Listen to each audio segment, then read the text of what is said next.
And let me invite our first speaker. So our first speaker today is Paola Mammi, a great teacher from Italy. Now it's time for me to disappear for a moment and wish you enjoy your session. Thank you very much. I'll be here Thank in you, the chat. Greg. Paola, Thank you, Greg. Good evening, dear colleagues. Good evening, everybody. So my name is Paola Mammi, and I live and teach in Italy, in close to Milan, let's say, so in Lombardia. And I'm here tonight to tell you about my experience during lockdown here in Italy, where I live. Where I live, lockdown started on the 23rd of February, so the end of February, and lasted until mid-May. But schools remained closed until the end of June. And online teaching started on the 1st of March. That means that we have to learn how to use Classroom, Google Meet, Google Module, and several other tools in less than 5 days. It was really stressful and extremely time demanding, as you may know. In the morning, I taught. We had 4 classes. And in the afternoon, I had to attend webinars or school staff meetings. And then I had to correct the papers I had given to my students and look for new materials for the next lessons. There were dozens of mails and papers to read. Some of them were about new rules to follow for the distance teaching or for parents' online meetings, and others were about what we could do with the pupils who weren't attending distance teaching because of different reasons, of course. Finally, many of them were about new teaching methods, and these were the most difficult to me, which could be useful in this totally new way of teaching that I was experiencing. I often found myself at 11 o'clock in the evening, so very late at night, recording videos, looking for interactive worksheets, for example, special educational needs students, or watching videos myself to upload them for the next lesson, for the coming lesson. So after 5 weeks, I was really stressed. I was exhausted. And I was experiencing a professional pressure and a personal stress as well, as COVID-19, where I live, was killing hundreds of people every day. And it was a very sad situation, really sad. And the problem was that my time was no longer my own. I had no time for myself at all. I spent the whole day sitting at my desk in front of my computer, and my head, my legs, and my back really hurt. And I realized that the situation was no longer sustainable for me, and that I had need to take an action to relieve the distress it was causing me.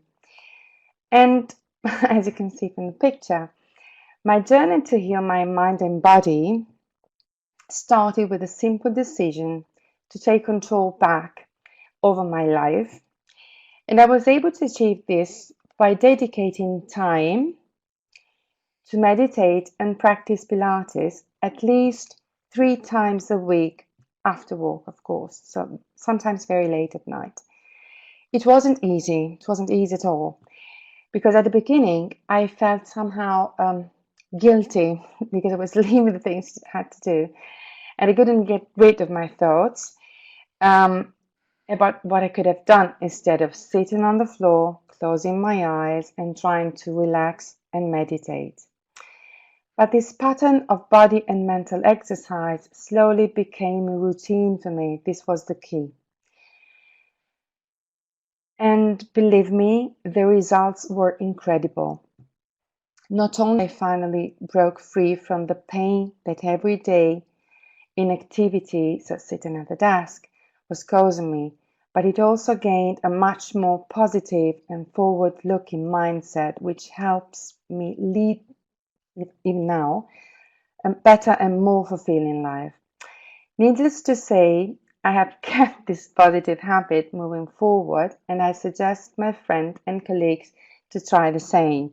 Some of them did it and some others not, of course. And when all this was over, so let's say after 4 months, and the emergency ceased, I started to realize that this unexpected pandemic and all the troubles and death it had brought had given me the opportunity to know, learn, and use a large numbers of new tools, websites, apps, which I didn't know before. This enabled me to keep on teaching my students at a pretty high level, keeping in touch with them, which was really, really important in a period where everybody was locked in his or her home, and even evaluating them, and sometimes even having fun together.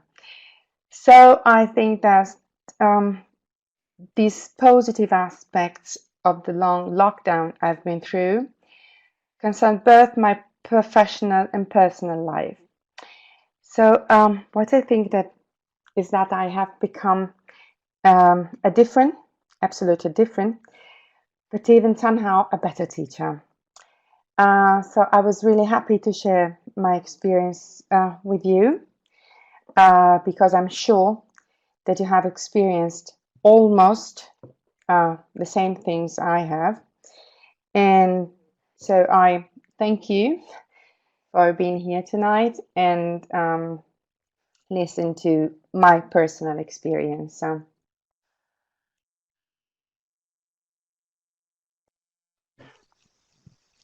I suppose many of you might have similar experiences right now. So, are there any questions you would like to ask Paula?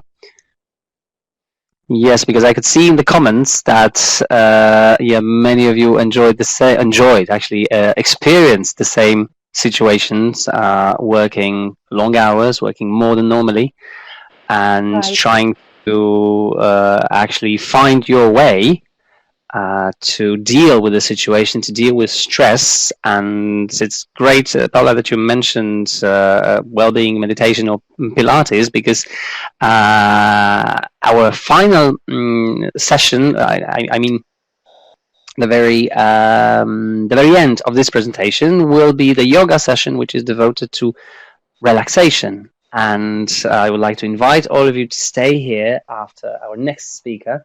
I mean, Joanna Hearn is going to finish her part, because afterwards we are going to have also a session of yoga, just like every Friday before, because many of you were there. And I can see people are commenting about, yes, taking breaks, about health issues and problems you had because of pandemic, because of the lockdown.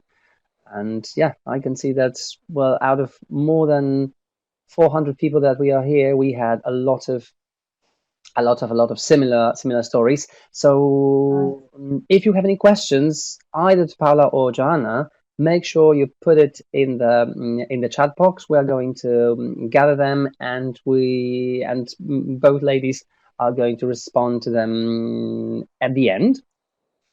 Yes, you are actually mentioning yoga, that it helps.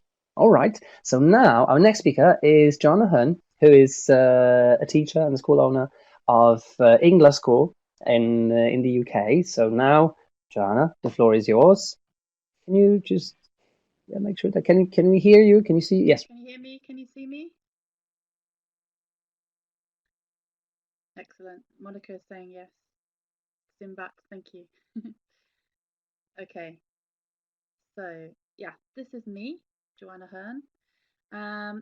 I'm work as an academic manager and a teacher at English School of English, as you can see here, which is located in London in the UK. And the area that I'm going to be covering today is well-being for students. I'm not an expert, but I did a little research and I found one way of dividing well-being into 5 key areas, which are physical, emotional, social, intellectual, and spiritual. So we were able to help our students with most of these. I've also divided my presentation into 3 time periods. So the outbreak before the lockdown, when things started happening, the lockdown itself, and then reopening. So on my first slide here, these are the 3 areas I'm going to be covering. And I just popped in a couple of pictures here to show life at Ingla. So here's me teaching. This was like very early after we reopened at the top. And this is me with one of my colleagues at the bottom. Okay. So starting with Outbreak then. So as you all know, well, maybe you don't know because it was different in different countries, but things got serious in the UK around the middle of March. And it was on the 13th of March that the WHO announced COVID as a pandemic. And within a day or two, we had put out our first statement to our students and our teams on our social media and website. So the first image that you can see here, coronavirus outbreak update. This was our first way to reach out to our students and reassure them that we were monitoring the situation. We were available to talk to them about any worries, if they had medical concerns, or if they needed to find out about travel options, that kind of thing. Now, as the situation got worse and got more serious, the first type of well-being that we found we had to deal with was emotional well-being of our students. So we started hearing of the worries of our students, how things were developing, not just in the UK, but in their own countries. They wanted to study, but they were worried about their jobs, finances, about being furloughed, if they would be able to afford continuing to study, etc., as many people I'm sure have experienced. Students had plans to come to the UK and they worried about travel restrictions, of course, whether they could come or not. And if they did come, would they get stuck here? Quarantine rules and times. So at that time, we had to listen a lot. We had to sympathise. We had to do some research and try to offer solutions and options to our students as much as we could. So ultimately, this meant that many of our students were asking us about postponing their studies until it was all over, or asking perhaps for refunds. So we had to find alternatives. We had to offer alternatives. We had to try and encourage our students to continue if ever possible. We also tried to offer discounts. We tried to relax our refund policies to help our students. In the meantime, we posted some things on our social media and our website that we hope would help the students. So the self-care tips, you can see the second image, self-care menu. And then shortly another update, which announced our closure along with all other schools in the UK, following the advice from the government and the English UK. And that's the third image here, coronavirus outbreak new update. So our strategy at that time was to start by telling students that we were moving online. So they didn't need to postpone or cancel, we hoped. We hoped that they would see that it would be actually a way to make use of their time, unavoidably stuck at home perhaps in lockdown.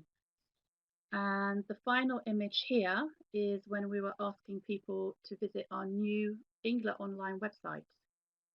At the same time, we did relax our usual refund policies and worked very closely with each individual to support them and find the best solution for all concerned. At the time we announced our closure, we also gave all of our students 2 weeks credit, one for the final week of the term that they'd kind of lost, although we still helped them out, and a kind of welcome back for whenever they were able to join us again. The first week of our closure was the last week of our term, and at this point we needed to look after our students' intellectual well-being. So students had been building up to the culmination of their studies, end of term exams and tutorials. So we didn't want to just leave the students without any form of closure to all of that study and hard work. So we worked hard over that weekend before the last week of the term and prepared electronic versions of all the exams, which could be quickly and easily given to our students, but also quickly and easily marked by our teachers. Tutorials were done over the phone, by voice or video, so we found alternative ways. And we found ways to make students feel that their studies were continuing as they had planned and just going on as much as normal, but just in a different format. We didn't want them to feel that either they or their studies had been abandoned. Of course, at that time, we also had to deal with students' physical well-being. Some of our students and some of our teachers actually fell sick at this time, but luckily at that time it was only with the usual seasonal coughs, colds and flu.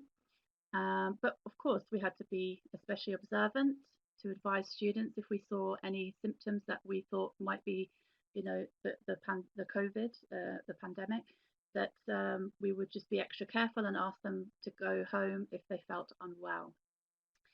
And finally, at this time, the most difficult thing for us was social well-being, our students' social well-being. It became difficult, of course, because of the need to isolate and not get together, not gather. And usually at the end of the term, after exams, as a way of unwinding and relaxing, we always have an international food day where the students come and bring some food from their country, and we have a bit of a party in the daytime. And then in the evening, we have a big end of term party. But of course, these just had to be cancelled. So we were all disappointed about that, but we did our best to keep in touch with our students and, reach out, keep communications open to balance that. So at this point, I'd like to actually ask everybody that's listening today, I just wonder if any of you had to cancel end of term parties or events. Can you let me know in the chat box? Did you have any parties that you had to cancel? Let's just see if I can. Joanna, yeah, people are now typing in. Can you try and click on the button next to the green speaker button and see if your volume is raised to the maximum? Some people are saying that they can't hear properly. Well, we can hear you well, but just try if your volume is put to the maximum, okay? Oh, we can't hear you at the moment. Try once more. Now you switched it off. Okay, what about now? Is that better? Good. People can hear me better. Yeah, much better. Much Okay. better. So Thank you. I'm seeing that trips were cancelled, programs were cancelled. I can see some of the different things that got cancelled. Yeah, it's unfortunate and it must have been disappointing for everybody. But thank you for your feedback with that. Sorry about the sound, and hopefully it'll get better. Audio is fine now. Thank you, Rosemary. Okay, let's continue on. Before I go to my next slide, I just want to introduce, I'll move it on in a minute, but I want to introduce the next time period, which was lockdown. And of course, as a school, our initial role was to look after our students' intellectual well-being. We're a place of education, so we wanted to find a way of continuing to do just that, to educate our students. So in the week of holiday that we had between our two terms, our team worked very hard on researching, retraining and regenerating. Like all schools, we had to learn how to become an online school so that we didn't let down our students or abandon them. We wanted to ensure that their plans for study, future careers suffered as little as possible, and that for any students who could and wanted to keep learning, they could just do that, exactly that. So we started up actually at the beginning of our next term when we were in lockdown by offering free online classes to all the people that wanted to come and join us and try. This we hope that would help with our students' financial worries, but also to help those that weren't sure about online classes, to let them try it for free. Apart from encouraging the students to stick with us without the expense and through lockdown, this also gave our teachers the chance to adapt to a new way of teaching without the pressure of feeling that we had to become expert online teachers overnight. We gave ourselves a little bit of time to get used to the new way of teaching. But actually, we didn't need to worry because both students and teachers adapted quickly, and feedback from both sides of the screen was very positive. Even those who were at first not convinced, a bit skeptical about online teaching. We think that perhaps students were worried that their lessons would be more like a webinar like this, with the teacher talking and them just listening. But as soon as they realized that there was just as much interaction as there was in the classroom, they loved it and they really enjoyed it. We got lots of good feedback. This was also a good time when Oxford OUP really helped us out. They provided us with free resources through the summer, through the lockdown. So we got free students' ebooks and teachers' CPTs. So we were able to use these and forward them to our students. And it really helped us teaching with familiar publications and to keep supporting the students' wellbeing in so many ways. At this time, we also made videos for our students. So all of our team got together and people were in the videos doing voiceovers, all kinds of things. These videos were to guide our students, especially about adapting to online studying, giving things like technical support, tips and advice, and even virtual classroom etiquette. So I'm going to move us now to the next slide. And this shows a little bit about the next topic I'm going to talk about, which is our enrichment programme. We're very proud of our enrichment programme at INGLA, and it's one of our strengths. And we're really committed to our students' social wellbeing. So this is the social area of things. So at the beginning of that term, we worked really hard at developing an online enrichment programme, which ran throughout this online term.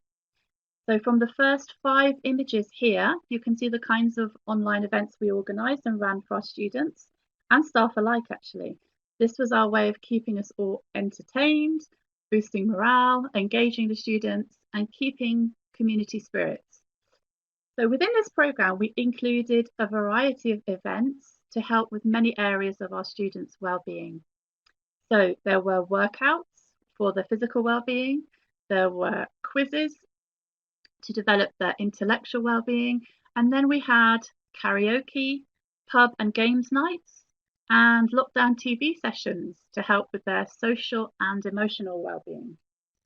But a really nice thing was wasn't just the students who came to these events, but also the team and friends and family of both. So it was kind of everybody welcome kind of situation. And at this point, I'd like to ask you guys about your experiences with any online events that you organise for your students. Did any of you try karaoke on Zoom?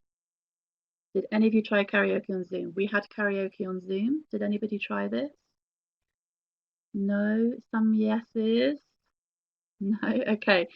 Because what we learned from this is it doesn't work very well, at least if you keep everybody's mic on.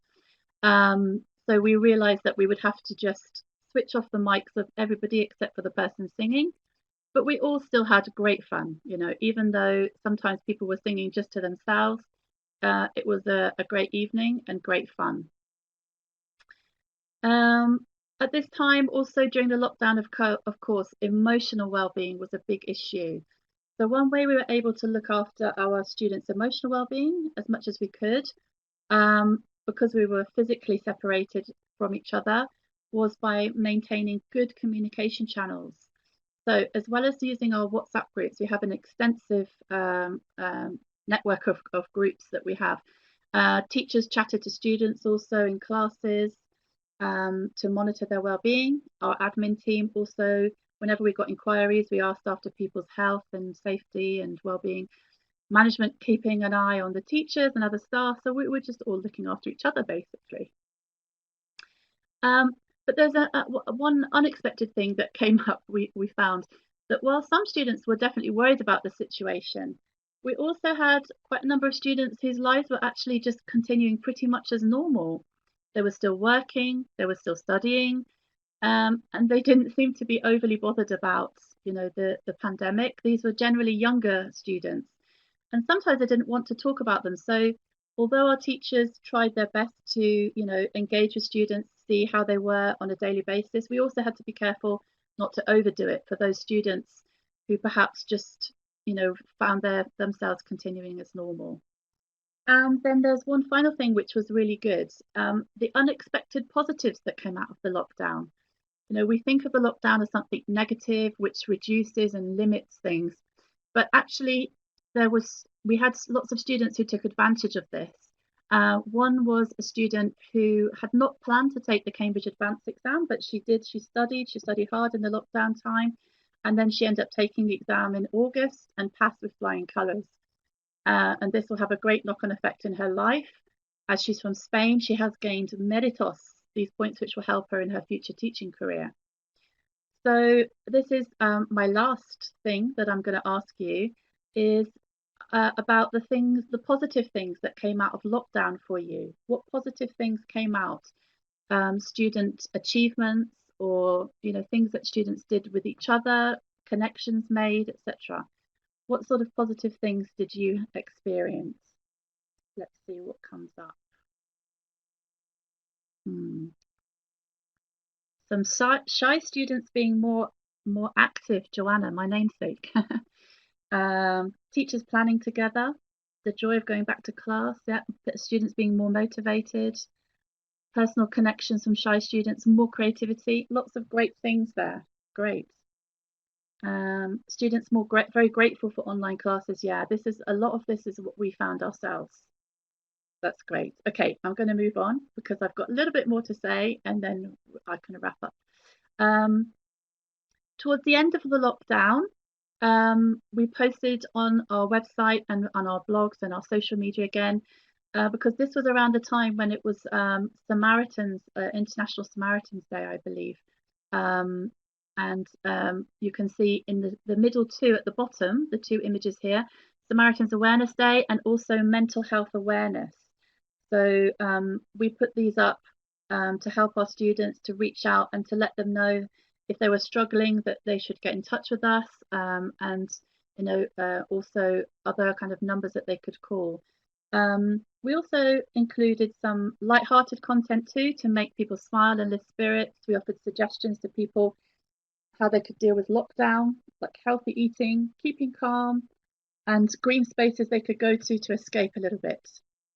And the final image you can see here is when we announced our reopening. And that's what I'm going to move on to now, is the last section of my speech.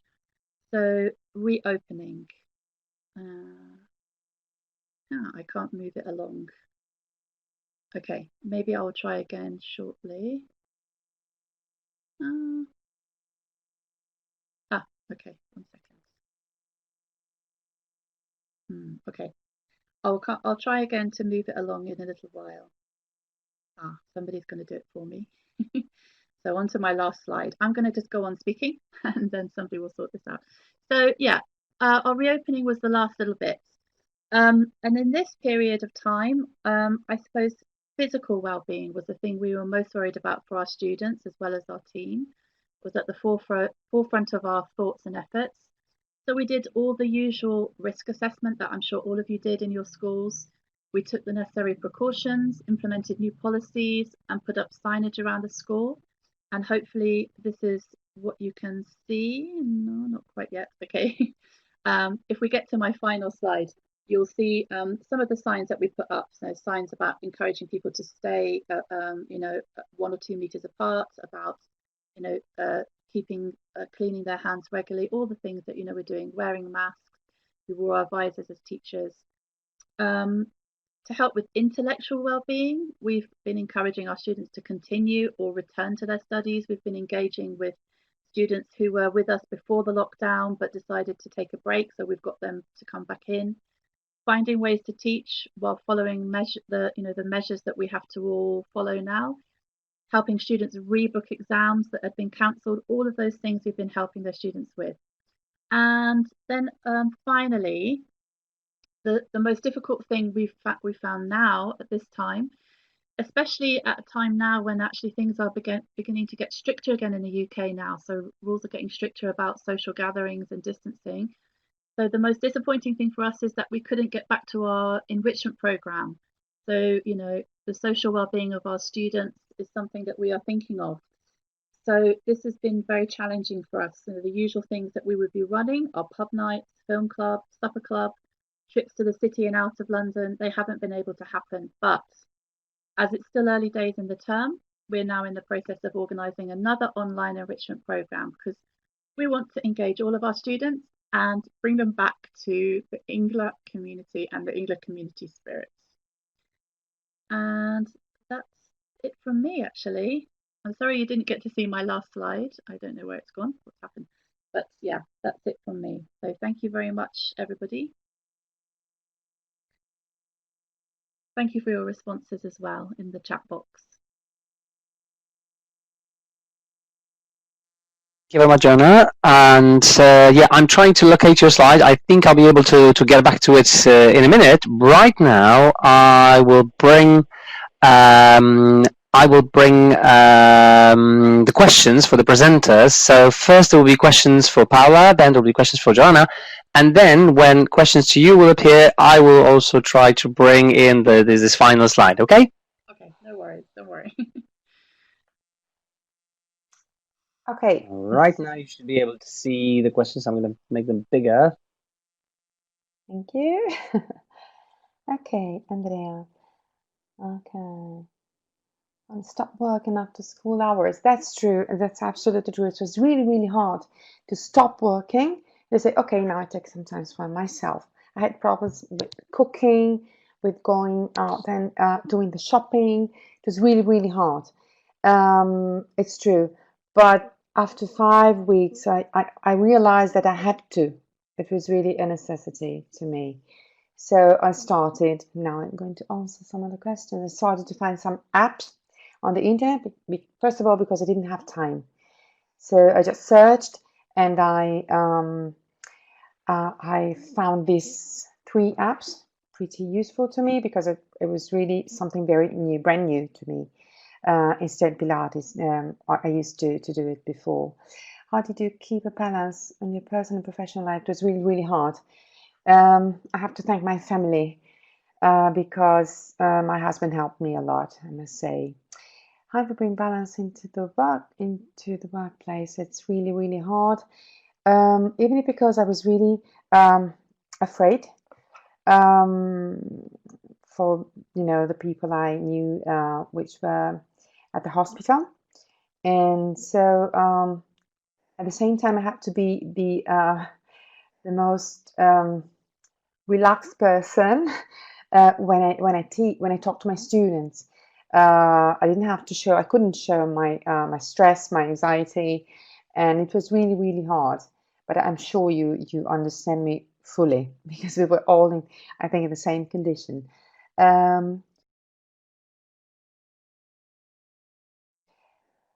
So yes, as I said, I use these 3 apps to meditate, to introduce actually me to meditation. And the main problem I met while teaching during pandemic, first of all, reaching all my students, because as it was really something which happened suddenly in Italy, so in 5 weeks everybody had to be ready. Not all of my students had the right tools at home. Even some of them didn't have a proper internet connection. So we really had big issues. Then we managed to collect some of the computers because nobody could enter our school. We could collect them and give them to students who were in need. And so I think the biggest issue was to reach all my students. After a couple of weeks, we managed to do that through classrooms, emails, phone calls, even. So that was the main issue to me at my school. What were the useful meditation techniques? Yes, I started meditating, as I said, through some apps, which led me slowly with just a couple of minutes, something like 5 minutes a day, and then 10, and now I have reached the 30 minutes.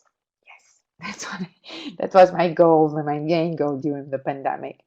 Can tell me what are the new resources that you used? Okay, they were new to me actually. Maybe you used them.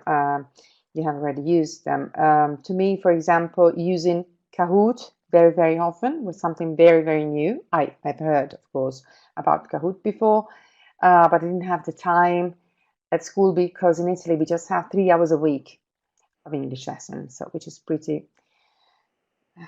is too little, of course, to teach a foreign language, especially a language which is totally different from ours, from Italian. So usually I don't use Kahoot, interactive worksheets together, so discussing them, having fun together. Usually we didn't do that at school so often. So these were the main things that I used during the pandemic. Can you tell me, are there any resources that you used? Okay. How to deal with anxiety for being locked at home? That was difficult. And now we are experiencing some classes in which are already in quarantine because some of the students were positive for COVID-19, and so we have started online teaching again, distance teaching, sorry, again. But we're not locked at home, so it's different. We have to go to school and to have our students at school. Some of them are in the classroom and some others are at home, of course. Okay, to me, and maybe I can let the questions to Joanna. I think. Okay. Yeah. So I noticed one question from Maria, which might have been more from me. I don't know, but it was asking about the resources we used. We used the resources from Oxford University Press, actually. So they offered us free ebooks and teacher CPTs of English File and Headway, the books that we love using. And so we were able to give access codes to our students, and they were very happy to use those. So, not just using them in the lesson, but they could then also do homework and use the books when they're in their own time. I've got a question from Milan, is asking how to motivate students to work harder online and to stay focused all the time. I think this is just as difficult a thing to do in the classroom as online. It's just, I think it's the same. It's encouraging students to focus by maybe things like, doing lots of different activities, keeping them fresh, not staying on the same activity for too long, and giving little breaks, that kind of thing. But I suppose, motivating students maybe it could be quite similar as in the classroom as it could be online. There's a question about high school students, but I'm afraid I can't really answer that because at our school we teach adults. So I'm not really aware about high school students, but good luck with your high school students, Madge. Andrea asked, how did you manage just as much interaction as in the classroom? So, well, of course, there are certain limitations, but we found that we were speaking to students just as much and they were speaking to us. We encouraged discussions in pairs or groups, and there was a lot of interaction between the teachers and students themselves. And so, yeah, we found this was something quite straightforward. As long as the students could speak, we encouraged them to respond and contribute to lessons just as much as the teachers, even more so, actually. Helping students with financial issues, connecting to technological devices, from Lillian. So with financial issues, we did offer a lot of free lessons at the beginning. We also tried to offer discounts if we could to encourage students to join our classes. At the time we weren't really, charging the students wasn't our priority. We just wanted students to stay with us and connect with us. And, we wanted to all keep ourselves busy. With the technology, of course, we had some technical issues. Sometimes students with maybe laptops that weren't quite so good or internet connections that weren't quite so strong. But we did our best always to advise the students. We gave them tech chats, and as I said, we have these videos.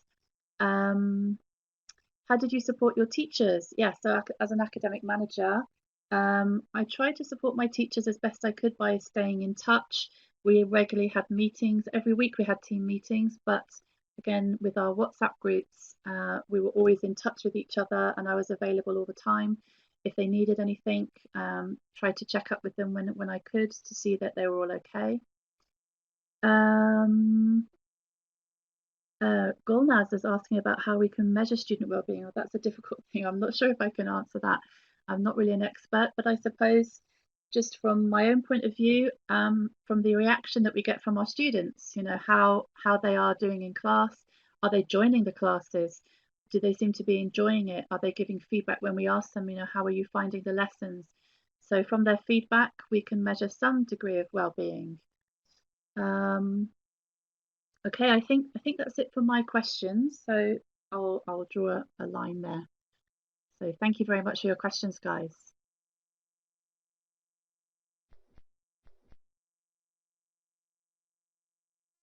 There is this final, your final slide.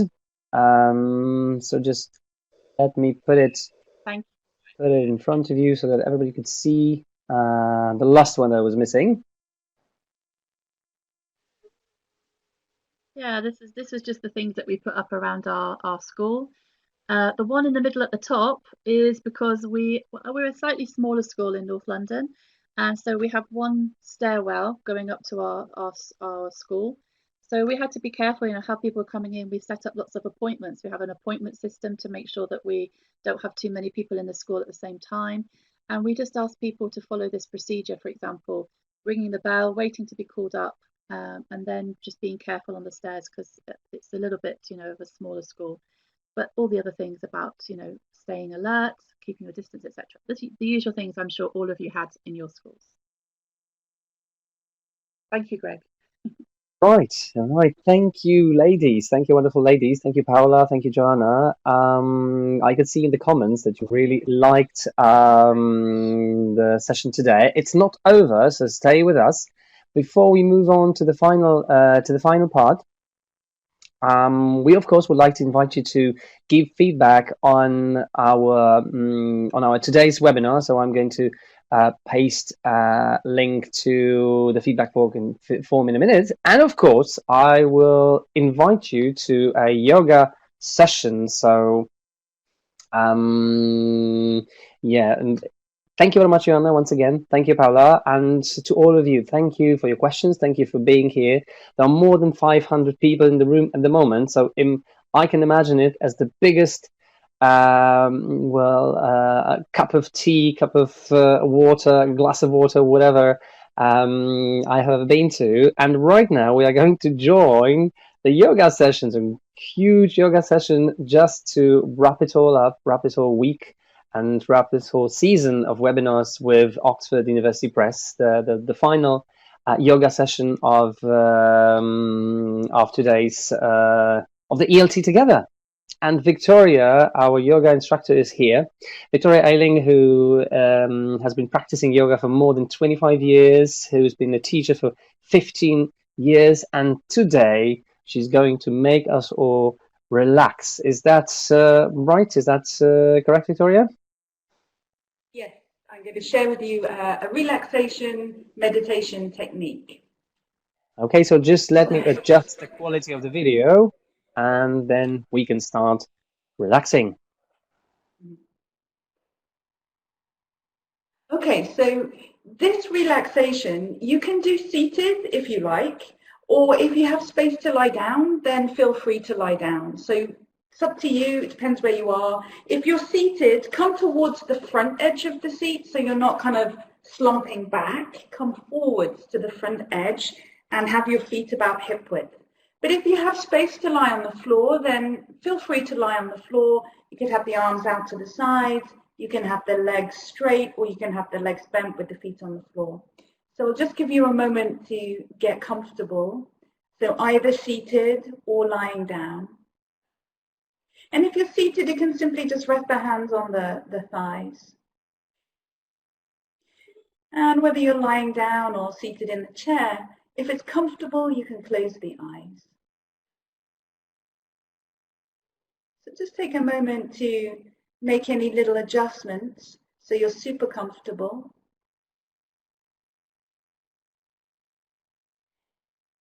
And now start to bring your awareness into the physical body. So whether you're lying on the floor or you're sitting in the chair, come into the physical body. Notice the shape that the body is making. Notice the space that the body occupies. And see if you can just allow yourself to soften a little bit, softening the face. Let the tongue rest in the lower palate. Relax the forehead. Allow the shoulders to soften and the hips to soften.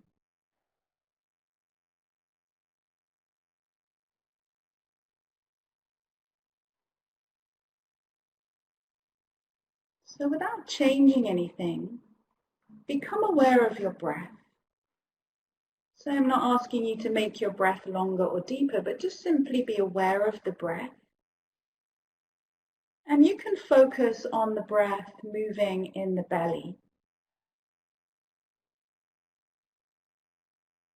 So as you breathe in, notice that the belly expands a little bit. And as you breathe out, feel the belly soften.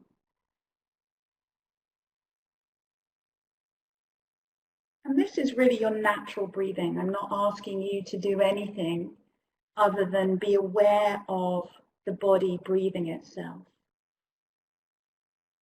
So awareness to the belly. And as you breathe in, belly gently expanding. And as you breathe out, belly softening. Keep your mind resting on the movement of the breath in the belly.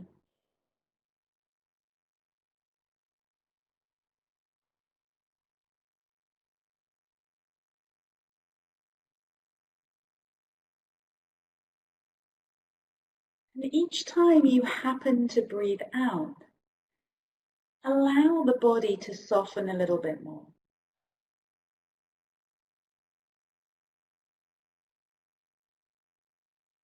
Each time you happen to breathe out, letting go of the physical body.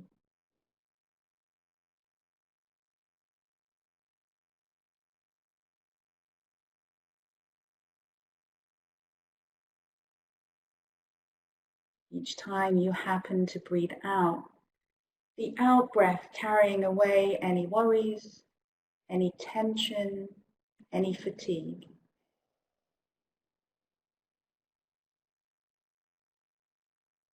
As you happen to breathe in, the in-breath bringing in fresh energy, a sense of being very gently revitalized. So when you happen to breathe out, letting go of physical tension, any worries, any fatigue. And as you happen to breathe in, feeling gently refreshed or revitalized. Stay with this for a little bit longer. So the breath is cleansing, the out breath, the letting go, the in breath, revitalizing.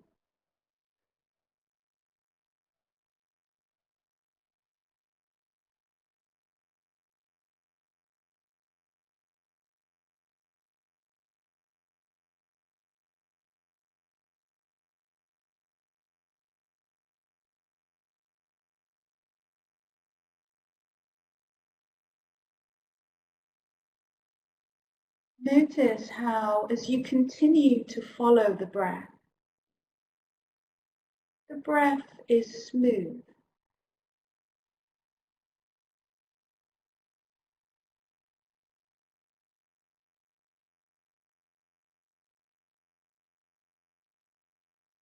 So the breath has this really easy, smooth, fluid quality to it.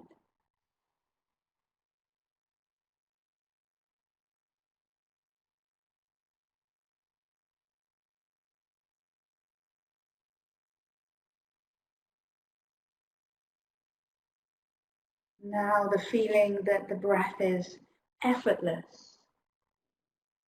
The breath is effortless.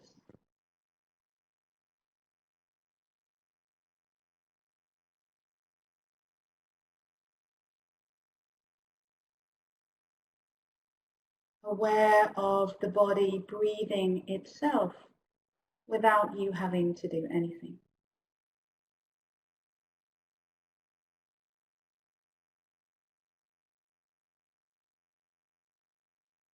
So now I'll gently guide you around your body. You stay still, but you simply move your awareness to that part of the body as I guide you. And as I guide you to that place, you can soften a little bit, let go a little bit more.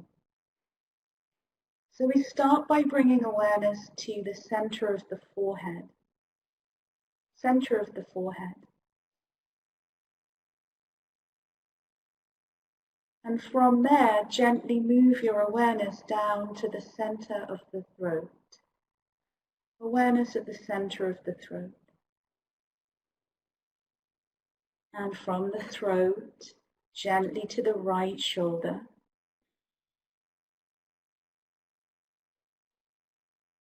The right elbow.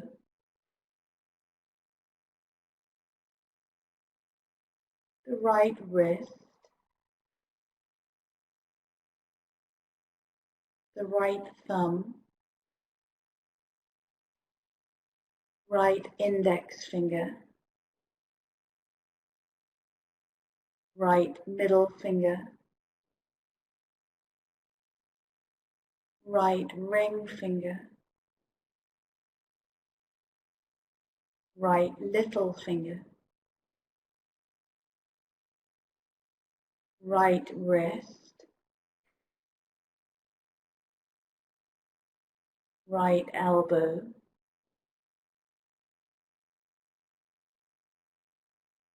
Right shoulder.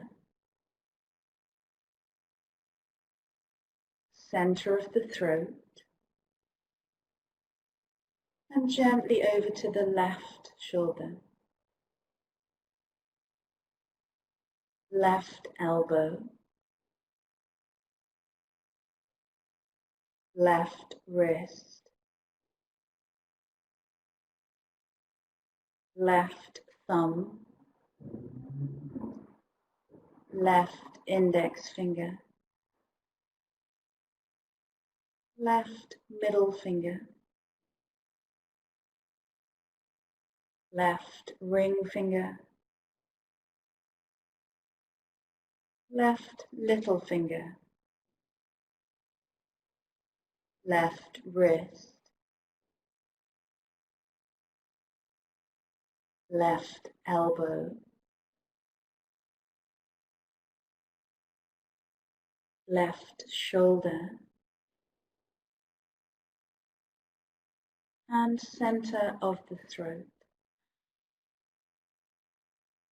Now gently move your awareness to the middle of the chest, the right side of the chest, middle of the chest, left side of the chest, middle of the chest, upper abdomen, lower abdomen, to the right hip, right knee, the right ankle, right big toe, right second toe, right third toe, right fourth toe, and right little toe, right ankle, right knee, the right hip, lower abdomen, and over to the left hip, left knee, left ankle, left big toe, left second toe, left third toe, left fourth toe, left little toe, left ankle, left knee, left hip, lower abdomen, upper abdomen, middle of the chest, center of the throat, center of the forehead. And now be aware of all these points around the body, all these points at the same time. Notice the space between the points, a feeling of spaciousness in the whole body, feeling of spaciousness and even expansion in the whole body in all directions.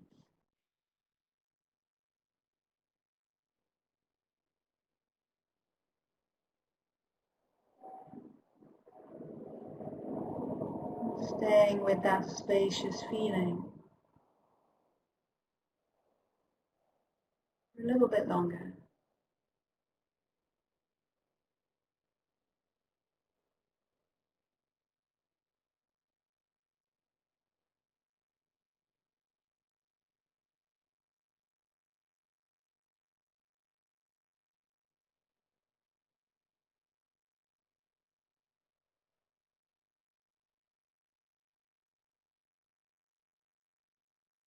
And now become aware of the breath once again.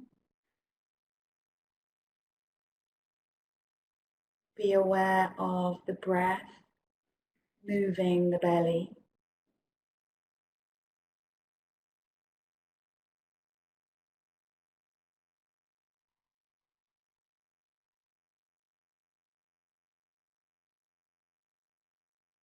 Become aware of any sounds you can hear.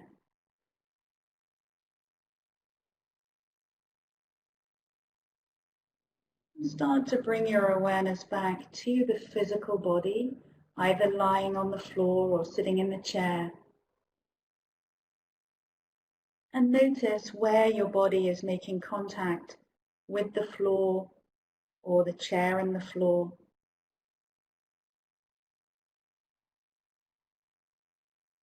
Once again, notice the shape the body is making.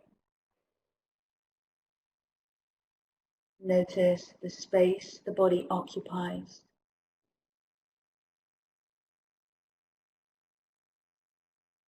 Notice the feeling of the clothes on the skin, the air on the skin. And now very gently start to move your fingers and toes.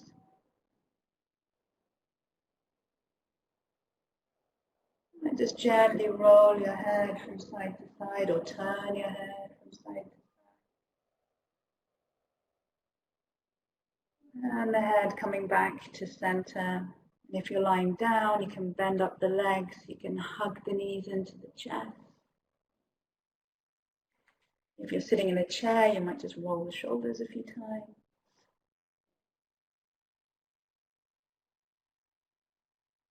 If you're lying down, gently roll to one side and slowly come up to sitting. And we close the practice by bringing the hands together in this mudra or gesture. Gently lift the chest so the heart is lifted. And gently bowing the head. Opening the eyes if they're still closed. And lifting the head. So I hope you enjoyed that relaxation stroke meditation. You're simply guiding awareness around the body and then feeling this space. The mind can quieten down. So thank you everyone. Have a nice weekend. Have a nice evening. All right, thank you very much, Victoria. Yes, I'm starting to speak much more slowly at the moment. Oh, so once again, Thank you very much. Thank you very much, everybody. And that's it.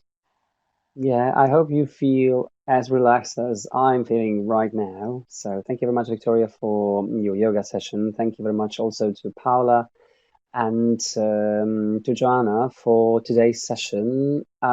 Just a reminder to those, to all of you, that of course you are going to get your email with all the materials, with the personalized certificate of attendance and this today's session recording and the slides within the next 5 working days.